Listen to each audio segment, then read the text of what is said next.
Hello friends. First ఈ వీడియోలో ఉన్న క్వశ్చన్స్ చూసే ముందు ఈ ఇండియన్ ఎకనామీ మన జీవితాలని ఎలా ప్రభావితం చేస్తుంది? అంటే మన భారతదేశంలో జరుగుతున్న ఆర్థిక వ్యవస్థల మార్పుల కారణంగా మన అందరి జీవితాలు ఎలా ప్రభావితం అవుతున్నాయో కూడా తెలుసుకోవాలి. ఎందుకంటే ఈ ఇండియన్ ఎకనామీ గురించి జస్ట్ ఎగ్జామ్ పాయింట్ ఆఫ్ వ్యూలో ఇంపార్టెంట్ క్వశ్చన్స్ తెలుసుకోవడమే కాదు. ఇవి మన లైఫ్‌ని కూడా ఇంపాక్ట్ చేస్తున్నాయి. ఏ విధంగా అంటే మనం కట్టే పన్నుల వల్ల, మన బడ్జెట్ సరిగ్గా లేకపోవడం వల్ల మంచి కంపెనీస్ రావు. చదువుకున్న ఎవడికి ఉద్యోగాలు రావట్లేదు. అందరికీ గవర్నమెంట్ ఉద్యోగాలు ఇచ్చేంత ఉద్యోగ ఖాళీలు కూడా మన భారతదేశంలో లేవు.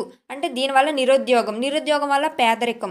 అంతేకాకుండా మన రాష్ట్రాల మధ్య పంపిణీ, కొన్ని వనరులు అనేవి పంపిణీ. ఇప్పుడు మన ఆంధ్ర, తెలంగాణ చూసుకుంటే ఆంధ్ర, తెలంగాణ విడిపోయిన తర్వాత ఇక్కడ మనకి కృష్ణా, గోదావరి నదులని ఈ జలాల్ని పంచేటప్పుడు చాలా గొడవలయినాయి. ఇవి చూసాం కదా! సో, ఈ ఆర్థిక వ్యవస్థ వల్ల మనకి తెలియకుండానే మన జీవితం చాలా ఇంపాక్ట్ అవుతుంది. అసలు ఏ కారణాల వల్ల ఇంపాక్ట్ అవుతుంది? ఇది మనం తెలుసుకోవాలి. అసలు ఫస్ట్ ఇండియన్ ఎకనామీ గురించి మనకి ఈ జనరల్ అవేర్‌నెస్ సెక్షన్‌లో క్వెషన్స్ వస్తాయని జస్ట్ తెలుసుకుంటాం. కానీ మనం బేసిక్ క్వెషన్స్ చదువుకుంటూ వెళ్తాం. కొంతమంది డెప్త్ చదవచ్చు. కానీ మనకి ఆ అదృష్టం పీక్స్‌లో ఉంటది కదా! మనం చదివినయి మనకు రావు. ఇప్పుడు ఏం చేయాలంటే ఫస్ట్ నేను కొన్ని ఓన్లీ ఎస్ఎస్‌సి ఇవి మాత్రమే కాకుండా ఆర్ఆర్‌బీ, ఎన్‌టీపీసీ ఈ క్వెషన్ పేపర్స్‌లో కూడా కొన్ని క్వెషన్స్ అన్నీ కలెక్ట్ చేసి అన్నీ చూశాను. నేను 2 ఆర్ 3 పేపర్స్ అలాగా ఒక్కొక్క దాంట్లో సాల్వ్ చేసిన తర్వాత నాకు ఇంపార్టెంట్ అనిపించినటువంటి కొన్ని క్వెషన్స్ ఇక్కడ చెప్తున్నాను. ఇది మనం ఖచ్చితంగా తెలుసుకోవాలి. ఎగ్జామ్ పాయింట్ ఆఫ్ వ్యూలో కాదు. వాడు అడిగే విధానం కూడా బేసిక్ టు మీడియం లెవెల్ ఒక క్వెషన్ అడిగి ఇంకో క్వెషన్ ఎలా అడుగుతున్నాడంటే తీసుకొచ్చినటువంటి ఈ పన్నుల విధానం వల్ల మన లైఫ్ ఎలా ఇంపాక్ట్ అవుతుంది? దానివల్ల అభివృద్ధి జరిగిందా? ఎంతమందికి ఉద్యోగాలు వచ్చినాయి? ఎంత వనరులు లేదా అగ్రికల్చర్‌గా ఎంత డెవలప్ అయ్యింది? ఈ విధంగా క్వెషన్స్ అడుగుతున్నారు. దానికొక స్కీమ్స్ అన్నీ ఇలా అడుగుతున్నాడనమాట. వీటికి సంబంధించి కొన్ని క్వెషన్స్ అయితే ఆల్ కాంపిటేటివ్ ఎగ్జామ్స్ అంటే జరుగుతున్న ప్రతి పోటీ పరీక్షలకు ఉపయోగపడే విధంగా అయితే ఈ వీడియోలో ఎక్స్‌ప్లెయిన్ చేస్తున్నాను. సో, ఈ వీడియోలో ఉన్న ఇన్ఫర్మేషన్ మీకు నిజంగా హెల్ప్ అవుతుందనుకుంటే ప్లీజ్ ఒక్క చిన్న లైక్ చేసి ఇంకెవరైనా సబ్స్క్రైబ్ చేయకుండా ఛానల్ని చూస్తున్నట్లయితే ఛానల్ని అయితే సబ్స్క్రైబ్ చేసుకోండి. ఈ క్వశ్చన్స్ ఎక్స్ప్లెయిన్ చేయకుండా సోది చెప్తుంది అనుకుంటున్నారా? సోది కాదు. ఇప్పుడు మనం మాట్లాడినటువంటి అంశాల మీదే ఒక కాన్సెప్ట్ అనేది ఉంది ఇండియన్ ఎకనామీలో. దీని గురించి క్లియర్గా ఎగ్జామ్ పాయింట్ ఆఫ్ వ్యూలో ఎలా అడుగుతున్నాడు. మీరు కావాలంటే ఏ కాంపిటేటివ్ ఎగ్జామ్స్కి సంబంధించి పేపర్ అయినా తీసుకోండి. ఏ ఇయర్లోనైనా తీసుకుని ఈ క్వశ్చన్స్ మీకు పక్కా తగులుతాయి. ఏ విధంగానైనా కానీ క్వశ్చన్స్ అనేవి మీకు కనిపిస్తూనే ఉన్నాయి. సో, అలా ఇంపార్టెంట్ అయిన కాన్సెప్ట్ గురించి మాట్లాడుతున్నా. అంతేకాకుండా ఇది మనకి ఇంపార్టెంట్ అని చెప్పడానికి ఈ సోదంతా చెప్పాను. సో, ఇప్పుడు నుండి క్వశ్చన్స్ అనేవి చూద్దాం. సో, వీడియోని అయితే చివరి వరకు చూడడానికి ట్రై చేయండి. Which of the following best describe the term effective revenue deficit introduced in Indian budgetary practice? భారత బడ్జెట్ విధానంలో ప్రవేశపెట్టినటువంటి ఎఫెక్టివ్ రెవెన్యూ డిఫిసిట్ అంటే ఏంటి? ఇప్పుడు ఇచ్చిన క్వశ్చన్ అంతా ఈ హైలైట్ చేసినటువంటి వర్డ్ అంటే ఎఫెక్టివ్ రెవెన్యూ డెఫిసిట్ గురించి అయితే మాట్లాడుతుంది క్వశ్చన్. ఈ క్వశ్చన్కి మనం కరెక్ట్గా ఆన్సర్ చేయాలంటే మనకి దీని గురించి అవగాహన అనేది ఉండాలి. సో, ఇది దేనికి సంబంధించి అంటే పబ్లిక్ ఫైనాన్స్ బడ్జెట్ విధానానికి సంబంధించినటువంటి క్వశ్చన్. సో, మన కేంద్ర ప్రభుత్వం ఆమోదించినటువంటి బడ్జెట్ని బట్టే కదా ఇక్కడ మనం కొనే వస్తువు అయినా కానీ, రాబడి అయినా కానీ, మనం కట్టేటి పన్ను అయినా కానీ దీని మీద డిపెండ్ అయ్యి ఉంటుంది. ఇది ప్రతి సంవత్సరం మారుతుంది. మనం దీన్ని ఖచ్చితంగా తెలుసుకోవాల్సి అయితే ఉంటుంది. సో, ఈ ఎఫెక్టివ్ రెవెన్యూ డిఫిక్ట్ అంటే నేను క్లియర్గా చాలా సింపుల్గా అయితే ఎక్స్ప్లెయిన్ చేస్తాను వినండి. ఇప్పుడు ప్రభుత్వానికి కూడా రాబడి వస్తుంది మనం కట్టేటువంటి పన్నుల వల్ల ఇట్ల వల్ల. వచ్చేటువంటి రాబడిలో వచ్చినటువంటి రాబడి కన్నా చేసే ఖర్చు ఎక్కువ ఉంటే ఇప్పుడు ఆదాయం ఫర్ ఎగ్జాంపుల్గా అనుకోండి, ఒక 100 రూపాయల ఆదాయం వచ్చింది ప్రభుత్వానికి ఈ సంవత్సరం అనుకోండి. కానీ ఈ సంవత్సరంలో 100 రూపాయల ఆదాయం వస్తే ఖర్చు వచ్చేసి 200 ఉంది. ఖర్చు ఏంటో వచ్చింది తక్కువ పోయింది ఎక్కువ. సో, ఖర్చు అనేది ఎక్కువ ఉందన్నమాట. ఈ విధానంలో అయితే దీన్ని ఎలా లెక్కిస్తారు అంటే ప్రభుత్వం ఆస్తులను పెంచుకోవడానికి లేదా ఖర్చు చేయడానికి ఇచ్చినటువంటి గ్రాంట్లనైతే తొలగించి మిగిలింది లెక్కిస్తుంది. అర్థం కాలేదు కదా? ఇంకా సింపుల్గా చెప్తాను. ఫర్ ఎగ్జాంపుల్ ఒక రాష్ట్రం లేదా ఎక్కడైనా కానీ గవర్నమెంట్ హాస్పిటల్లో స్కూల్లో ఏదో కట్టాలి అని అనుకుంది. అది గవర్నమెంట్ నిర్మాణంలో కట్టాలని అయితే అనుకుంది. మరి అక్కడ కట్టాలంటే కొంత అమౌంట్ అనేది కావాలి కదా. ప్లేస్ కొనాలి, దానికి సంబంధించినటువంటి ముడి సరుకు, సిమెంటు, ఇసుక ఇవన్నీ అవసరం అవుతూ ఉంటాయి. అండ్ కూలీలను పెట్టి పని చేయించాలి. వీటిలన్నిటికీ ఖర్చు ఎవరు భరించాలి? గవర్నమెంట్ కట్టాలనుకున్నప్పుడు గవర్నమెంటే పడేస్తుంది. అప్పుడు ఈ విధానంలో గ్రాంట్లు కాకుండా ఇప్పుడు ఒక స్కూల్ కట్టడానికి ఒక 15 కోట్లు సంథింగ్ ఎంతో అయ్యింది. 15 కోట్లు ఖర్చు అవుతుందని అనుకోండి. ఈ 15 కోట్లు ప్రభుత్వం అయితే పెడుతుందన్నమాట. ఆ స్కూల్ కట్టడానికి ఈ 15 కోట్లని ప్రభుత్వం అయితే పెడుతుంది. కాకపోతే ఏంటంటే ఇది గ్రాంట్ల రూపంలో ఇస్తుంది. ఇలా ఇచ్చినటువంటి అమౌంట్ని ఈ 15 కోట్లని గ్రాంట్ల రూపంలో అయితే అది ఇస్తుందన్నమాట. ఇప్పుడు ప్రభుత్వం ఆదాయంలో నుండే కదా ఈ 15,00,00,000 ఇవ్వాల్సి ఉంటుంది. ఇలా ఇచ్చినటువంటి ఆదాయంలో నుండి తీసుకున్నటువంటి ఈ 15,00,00,000 అయితే లెక్కించరు. తీసేసి లెక్కిస్తారనమాట. అప్పుడు ప్రభుత్వ ఆదాయం తగ్గుతుంది. ఇలా ఇచ్చినటువంటి గ్రాంట్‌లనైతే గుర్తించరు. తీసేసి లెక్కిస్తారనమాట. దాన్ని ఎఫెక్టివ్ రెవెన్యూ డిఫెక్ట్ అని అయితే అంటారనమాట. కానీ ఈ స్కూల్ అనేదేంటి ప్రభుత్వం యొక్క ఆస్తిని పెంచుతుంది. అంటే అభివృద్ధిలో భాగమే కదా! ఒక స్కూల్ ఒక ప్రదేశంలో కట్టారంటే ఏంటి? అక్కడ ఎడ్యుకేషన్ పెరుగుతుంది. ఆ ప్రదేశాల్లో ఉన్నటువంటి కొంతమందికి టీచర్‌గానో, ఆ స్కూల్‌లో వంట చేసే వాళ్ళుగానో సంథింగ్ ఎలాగోలా వాళ్ళకి జీవనాధారం లభిస్తుంది. ఏదో ఒకటి విధంగా అక్కడైతే అభివృద్ధి జరుగుతుంది. దీనివల్ల ఈ స్కూల్ వల్ల. అంతేకాకుండా అది ప్రభుత్వ ఆస్తుల్లోకి లెక్కిస్తారు. ఈ విధంగా ఆస్తి అయితే పెరుగుతుంది గానీ, ఇటువంటి ఖర్చునైతే తీసేసి లెక్కిస్తారు. దీన్ని ఎఫెక్టివ్ రెవెన్యూ డిఫెక్ట్ అంటారు. ఒకవేళ ఇది తక్కువగా ఉందంటే మన దేశం యొక్క ఆర్థిక స్థితి బాగుందని అర్థం. సో, అర్థమైంది అనుకుంటున్నాను. ఈ క్వెషన్‌లో ఫస్ట్ ఆన్సర్ వచ్చేసి చూస్తే ఆప్షన్ ఏ రెవెన్యూ లోటు revenue defect minus grants for creation of capital assets. Revenue లోటు అంటే రెవెన్యూ ఇక్కడ మరి వాళ్ళు మనకు ఖర్చు పెట్టారు కదా! మైనస్ మూలధన ఆస్తుల సృష్టికి ఇచ్చినటువంటి గ్రాంట్లు. ఇప్పుడు స్కూల్‌కి ఖర్చు పెట్టిన 15,00,00,000 అనేది ఏంటి? నష్టమే కదా! వాళ్ళు డబ్బులు ప్రభుత్వం ఆదాయం నుండి ఇచ్చింది. అది రెవెన్యూకి లోటు. కానీ మూలధన ఆస్తికి ఇచ్చినటువంటి గ్రాంట్లు. కానీ ఆ స్కూల్ అనేది గవర్నమెంట్‌కి చెందింది. దీనివల్ల ప్రభుత్వం యొక్క ఆస్తి అనేది అయితే పెరిగిందనమాట. ఈ విధంగా. క్వశ్చన్ ఒకసారి చూడండి. As part of Atmanirbhar Bharat, what is the main objective of agriculture marketing reforms? Atmanirbhar భారత్లో వ్యవసాయ మార్కెటింగ్ సంస్కరణల ప్రధాన లక్ష్యం ఏమిటి? సో, ఈ ఆత్మనిర్భర్ భారత్ అనే కార్యక్రమంలో వ్యవసాయ మార్కెటింగ్ సంస్కరణలో ప్రధాన లక్ష్యం ఏంటి అని అయితే అడుగుతున్నాడు. మనకి ఈ ఆత్మనిర్భర్ భారత్ దాని గురించి అంటే ఈ కార్యక్రమం గురించి అవగాహన అనేది అయితే ఉండాలి.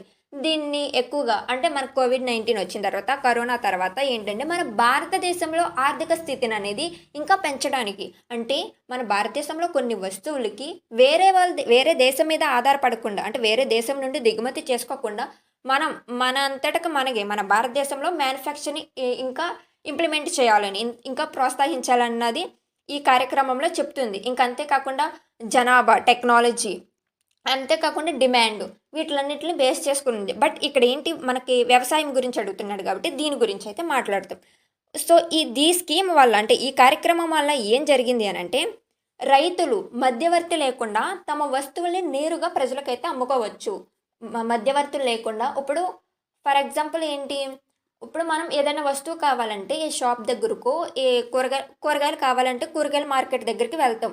ఆ మార్కెట్‌కి ప్రెసిడెంటో ఎవరో ఒకళ్ళు ఉంటారు. ఆ మార్కెట్‌కి సర్పంచో సంథింగ్ ఎవరో ఉంటారు. వాళ్ళు పాట పాడుకుని వాళ్ళు ఉంటారనమాట. మార్కెట్స్‌లో చూస్తూ ఉంటాం కదా!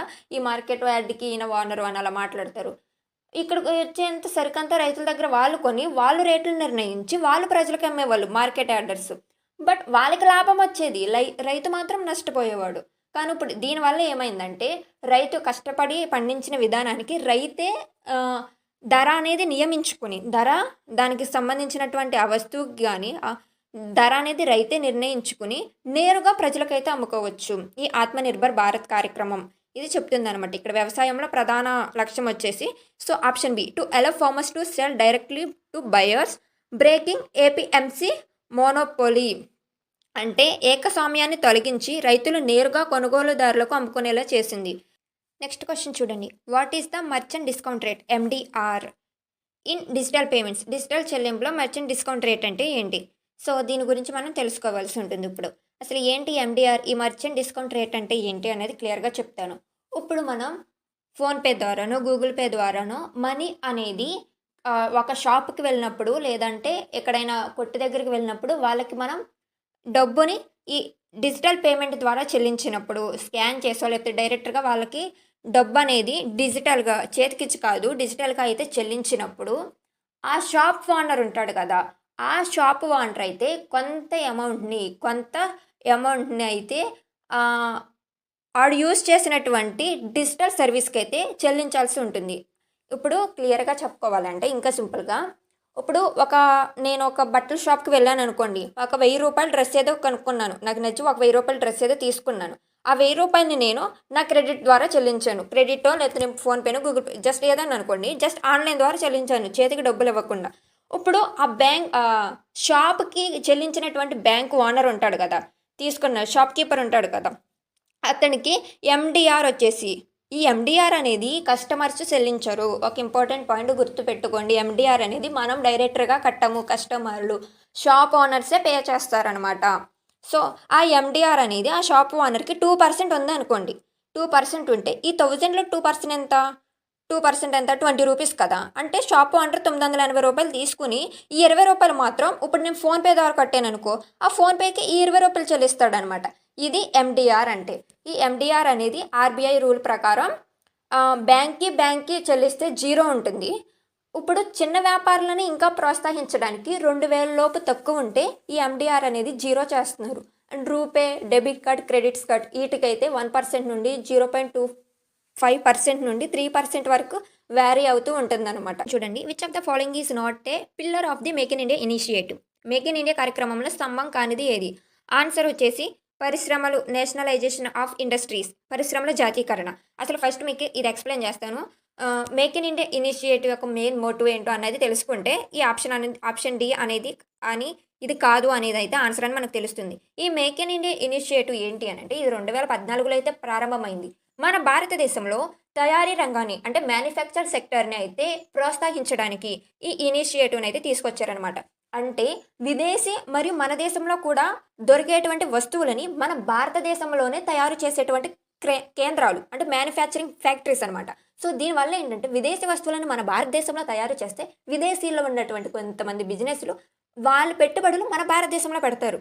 సో దీనివల్ల ఏంటంటే మనకి లాభం పెరుగుతుంది. అంతేకాకుండా అక్కడ ఒక ఇన్‌ఫ్రాస్ట్రక్చర్ ఫ్యాక్టరీని పెట్టారంటే కొన్ని లక్షలాది మందికి ఉద్యోగాలైతే దొరుకుతాయి. అంతేకాకుండా ఎఫ్‌డిఐ అనేది ఇంకా సులువవుతుంది. జీఎస్టీ 25% అనేది ఈ మ్యానుఫ్యాక్చరింగ్ సెక్టర్ నుండి మన ఇండియాకి అందుతుందనమాట. సో ఇన్ని లాభాలైతే దీంట్లో ఉన్నాయి. సో కొత్త ప్రణాళికలు ఉన్నాయి, న్యూ ఇన్‌ఫ్రాస్ట్రక్చర్స్ అయితే ఉన్నాయి, no processes and new sectors ఇవన్నీ మేక్ ఇన్ ఇండియా కార్యక్రమంలో కీలకమైనటువంటివి. ఓన్లీ మన భారతదేశ వస్తువులను మాత్రమే కాదు, ఓన్లీ మన భారతదేశానికి చెందినటువంటి మాత్రమే కాదు. కాబట్టి పరిశ్రమల జాతీకరణ అనేది రాంగ్.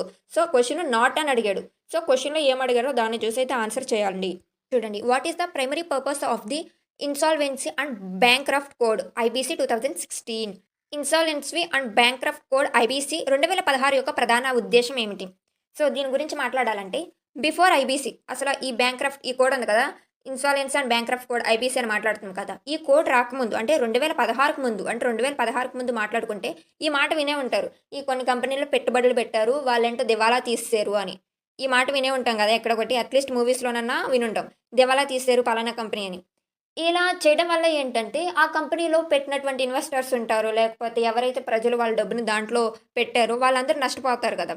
సో, ఇలా జరిగేవి. ఈ కేసులనేవి పెరగడం వల్ల ఏంటంటే, ఒక కొత్త చట్టాన్ని తీసుకొచ్చారు. దాన్నే ఐబీసీ అనమాట. ఈ 2016 తర్వాతయితే ఎవరైతే ఇలా కంపెనీస్ ఇలా దివాలా తీస్తున్న కంపెనీస్ ఉన్నాయో, ఆ కంపెనీస్‌నైతే వాటిని పట్టుకొని వాటి యొక్క విలువలనైతే పెంచడం, అంతేకాకుండా ఎవరైతే మనీ పెట్టుంటారు కదా, వాళ్ళ డబ్బులు తిరిగి రికవరీ చేయించడం అనేదైతే దీని యొక్క ప్రధాన ఉద్దేశ్యం అయితే అయ్యిందనమాట. సో, దీనికి ఆన్సర్ చూస్తే ఏంటంటే option B, to provide a time bound process for resolving insolvency and NPAs. అంటే సుమారుగా అంటే ఎన్ని రోజుల్లో కల్లా దీన్ని ఎన్‌సీఎల్‌టీస్ వల్ల 180 నుండి 270 రోజుల లోపు అయితే దీని ప్రాబ్లమ్‌నైతే సాల్వ్ చేసిందనమాట. ఈ బ్యాంకింగ్ అండ్ ఫైనాన్స్ కమిషన్‌కి సంబంధించినటువంటి క్వెషను. నెక్స్ట్ క్వెషన్ ఒకసారి చూడండి. Which of which of the following statements regarding GST is are correct? జీఎస్టీకి సంబంధించి సరైనది ఏది? సో జీఎస్టీ గురించి ఇక్కడ ఇచ్చిన వీడి స్టేట్మెంట్‌లో ఒకసారి చూసి దీని గురించి మాట్లాడదాం. It is destinational based consumption tax. ఈ జీఎస్టీ వల్ల ఆ వస్తువుని ఒక ప్రదేశం నుండి ఎంత దూరం వరకు తీసుకువెళ్ళి తరలించి అక్కడ అమ్ముడుపోయింది, లేకపోతే ఎంత దూరం అనేదైతే గమ్యస్థానం దాన్ని పట్టుకుని ఆధారం చేసుకుని దానికి మాత్రం వరకు పన్ను విధించేవాళ్ళు యాజ్ పర్ జీఎస్టీ రూల్ ప్రకారం. సో అవును, ఇది కరెక్ట్. జీఎస్టీకి సంబంధించి ఇది కరెక్ట్ అనమాట. తర్వాత చూడండి, it has removed the cascading effect of taxes. So ఈ క్యాస్కేడింగ్ ఎఫెక్ట్ అనేది చాలా ఇంపార్టెంట్. దీని గురించి ప్రత్యేకంగా ఈ క్యాస్కేడింగ్ ఎఫెక్ట్ గురించి అయితే క్వశ్చన్స్ రావడానికి ఛాన్స్ ఉంది. అండ్ ఓన్లీ దీని గురించి అయితే మాట్లాడాడు అనమాట. ఇప్పటి వరకు నేను ఎక్స్ప్లెయిన్ చేసిన క్వశ్చన్లో నేను కాన్సెప్ట్ కూడా చెప్పాను. అంటే ఆ కాన్సెప్ట్ రిలేటెడ్ బేస్డ్గా మీకు వేరే క్వశ్చన్స్ కూడా అంటే దాన్ని బేస్ చేసుకుని క్వశ్చన్ వేరేలా కూడా రావచ్చు అనమాట. అది ఇంపార్టెంట్. సో నేను కొన్ని డైరెక్ట్ క్వశ్చన్స్ తీసుకుని ఎక్స్ప్లెయిన్ చేశాను, కాన్సెప్ట్ అండ్ మార్చి ఇచ్చడం మీకు ఉపయోగపడే విధంగా. అండ్ ఇక్కడ ఈ క్యాస్కేడింగ్ ఎఫెక్ట్ అనేది ఏంటో చూద్దాం. జీఎస్టీ రాకముందు, ఇప్పుడు ఈ క్యాస్కేడింగ్ గురించి మాట్లాడాలి అంటే జీఎస్టీ రాకముందు అనేది అయితే ఈ జీఎస్టీ అనేది మన భారతదేశంలో ఇంకా ఇంప్లిమెంట్ చేయకముందు ఒక వస్తువు ధర 100 రూపాయలు ఉందనుకోండి. ఇప్పుడు ఒక వస్తువు ధర 100 రూపాయలు ఉంటే తయారు చేసిన వాడు రూ. దానికి రూ. 10 జీఎస్టీ ఏసి పన్ను అంటే జీఎస్టీ కాదు పన్నేసి రూ. 110కి అమ్మేవాడనమాట. రూ. 110 డైరెక్టర్‌గా కంపెనీ వాడు ఈడికి అమ్మేవాడు. హోల్‌సేల్ నుండి మనకి అమ్ముతారనమాట. ఇలా ఒక డైరెక్ట్‌గా మనం ఫ్యాక్టరీకెళ్ళి వస్తువు తెచ్చుకోం గదా! అది కొంతమంది షాపులకు వెళ్తారు. హోల్‌సేల్ దగ్గరకొస్తది. దాని నుండి చిన్న చిన్న వ్యాపారుల దగ్గరకొస్తది. వాళ్ళ నుండి విలేజెస్‌లో ఉండేవాళ్ళకో, లేదంటే షాప్స్‌లో ఉండేవాళ్ళకో, ఈ విధంగా ఒకదాని నుండి ఒకళ్ళకి ఈ వస్తువులనేవి ట్రాన్స్‌ఫర్ అవ్వకుండా ఇలా అందుతున్నాయి. ఈ విధంగా. రూ. 100 ఉన్న దానికి రూ. 10 వడ్డీ అది పన్ను వేసాడు. టాక్స్ ఏసి రూ. 110కి అమ్మాడనమాట. ఇప్పుడు ఈ హోల్‌సేల్ ఇది ఓనరు. దీన్ని కొన్నవాడు మనకమ్మాలి కదా! దీన్ని కొన్నవాడు వేరే వాళ్ళకమ్మాలి. ఇప్పుడు ఈడే రూ. 110కు ఈ 110 అయింది కదా! ఈ రూ. 10 కూడా టాక్స్ కట్టాలి. ఈ డైరెక్ట్‌గా రూ. 100కి టాక్స్ కట్టాలి. మళ్ళీ ఈ రూ. 10 కూడా టాక్స్ కట్టాల్సొచ్చేది. అంటే పన్నుపై పన్ను. ఈ పన్నుపై పన్ను. ఈ క్యాస్కేడింగ్ అంటే పన్నుపై పన్ను కట్టాల్సొచ్చేది. జీఎస్టీ రావడం వల్ల ఈ పన్నుపై పన్ను అంటే రిమూవ్ చేశారు. జీఎస్టీ వచ్చిన తర్వాత ఈ క్యాస్కేడింగ్ అనే దాన్ని రిమూవ్ చేశారనమాట. So 2 statements correct. Option C both 1 and 2. 2 స్టేట్మెంట్లు కరెక్టే. As per the APTS reorganisation act what is the major post bifurcation economic challenge? APTS విభజన తర్వాత ప్రధాన ఆర్థిక సవాలు ఏది?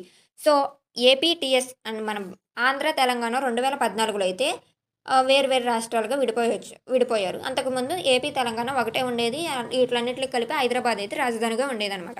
ఈ 2014 తర్వాత ఏమైందంటే, మాది మాకే కావాలి, తెలంగాణ ఒక సెపరేట్ రాష్ట్రంగా ఉండాలి అని తెలంగాణ మన ఆంధ్ర నుండి విడిపోయింది.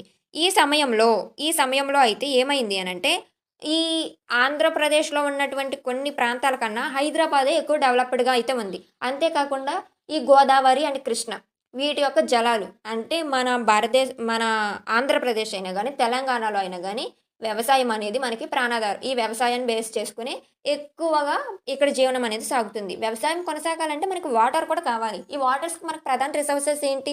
కృష్ణా అండ్ గోదావరి. ఈ గోదావరి నదులే కాదు, ఈ గోదావరి నదులు అంటే వీటి నుండి వచ్చేటువంటి డెల్టా కూడా. వీటిని బేస్ చేసుకొని ఇక్కడ అభివృద్ధి అనేది అయితే కొనసాగుతుంది ముఖ్యంగా. ఈ క్రమంలో విడిపోయిన తర్వాత ఏంటంటే, ఈ వాటర్‌ని పంచుకునే టైంలో ఈ హైదరాబాద్ నుండి మన ఆంధ్రాకి, ఆంధ్ర నుండి తెలంగాణకి వెళ్ళే వాటర్ టైంలో ఏమైందంటే కొన్ని సవాళ్ళనేదైతే వచ్చినియి. కొన్ని గొడవలైతే జరిగినాయి కదా! అప్పుడు మనకి హాలిడేస్ కూడా చాలా వచ్చినియి. సో, 4థ్ క్లాస్ నేనప్పుడు. చిన్నప్పుడు 2014లో విడిపోయినప్పుడు. బందులు జరిగేవి. స్కూల్‌కి హాలిడేస్ ఇచ్చారు బాగా. అది మాత్రం గుర్తుంది. సో, దీనివల్ల ఎఫెక్ట్ ఏంటంటే సహజ వనరుల సమాన పంపిణీ మరియు జల వివాదాలనేవైతే జరిగినాయి. సో, ఇక్కడ ప్రధాన ఆర్థిక సవాలు ఏది మారిందంటే option B is the correct answer. So, ఇవి ఈ మన ఇండియన్ ఎకనామీకి సంబంధించి కొన్ని ఇంపార్టెంట్ క్వెషన్స్. ఈ టాపిక్స్ నుండి క్వెషన్స్ అనేవైతే వస్తున్నాయి. అంతేకాకుండా పార్ట్ 1 నేను చేసి ఛానల్‌లో అప్లోడ్ చేశాను. ఒక్కసారి ఇంకెవరైనా ఆ వీడియోని చూడకపోతే ఒకసారి వెళ్ళి ఆ వీడియోని చూడండి. అంతేకాకుండా ఈ వీడియోని ఇంకెవరైనా లైక్ చేయకపోతే లైక్ చేసి, ఇంకెవరైనా ఛానల్‌ని సబ్స్క్రైబ్ చేయకుండా చూస్తుంటే please subscribe. Thanks for watching.